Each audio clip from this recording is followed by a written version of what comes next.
एक तर इथं विनंती करण्यासाठी मी इथं आलो होतो की आता ही पोटनिवडणूक बारामतीमध्ये जी लागलेली आहे ती बिनविरोध व्हावी अशी सगळ्यांचीच इच्छा आहे। आमचा जो पक्ष आहे त्यांनी तर सगळ्यात आधी निर्णय त्या ठिकाणी घेतला होता व इतर पक्षांनी सुद्धा तिथं निर्णय घेतलेला आहे।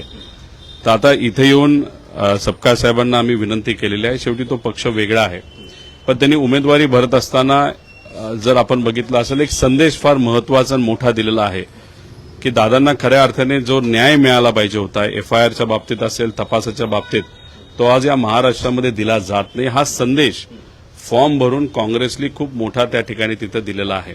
काही दिवसांपूर्वी पार्थकडनं जे स्टेटमेंट आलं होतं त्याच्याबद्दल काँग्रेसमध्ये नक्कीच नाराजगी आहे। ते चुकीचं स्टेटमेंट पार्थचं होतं, पण तरीसुद्धा मी पार्थच्या वतीने त्यांची दिलगिरी त्या ठिकाणी व्यक्त केली।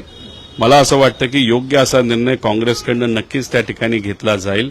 ते सुद्धा वरिष्ठांशी बोलतील आणि फॉर्म घेण्याची वेळ होण्याआधी काँग्रेसकडनं योग्य असा निर्णय घेतला जाईल। आणि शेवटी काँग्रेस निर्णय घेत असताना त्यांची धोरणं, तो पक्ष वेगळा आहे, त्याला काही प्रोसेस असते, त्यामुळे त्या पद्धतीनेच त्या ठिकाणी ते जातील असं मला वाटतं। तुमची मागणी होती की दादांच्या मृत्यूनंतर एफआयआर दाखल व्हावा। तुम्ही कर्नाटकामध्ये गेलात आणि एफआयआर दाखल झाला, मात्र काँग्रेसच्या मोरेंची मागणी आहे की एफआयआर दाखल झाला तर मी माघार घेईल। तर आज त्या अनुषंगानं दुपारी 3 वाजतापर्यंत घडामोडी घडतील असं वाटतंय? नाही बघा, एफआयआर महाराष्ट्रात दाखल व्हावं अशी महाराष्ट्राच्या तमाम जनतेची इच्छा होती, पण दुर्दैवाने ती गोष्ट त्या ठिकाणी झाली नाही। शेवटी आम्हाला कष्ट करावे लागले, कर्नाटकात जावं लागलं, 0 एफआयआर झाला, मग तो इथं सीआयडीकडे आता पाठवण्यात आलेला आहे, म्हणजे तो अजून एक्सेप्ट नाही झालेला आहे। आता मोरेंचे म्हणजे काँग्रेसचे जे उमेदवार आहेत, जे इच्छुक आहेत, त्यांची मागणी रास्तच आहे, योग्यच आहे, पण ती किती मागणी महत्वाची आणि योग्य असली तरी शेवटी बिनविरोध करणं हे फार महत्वाचं असतं। त्यामुळे ती विनंती करण्यासाठी मी इथं आलेलो आहे।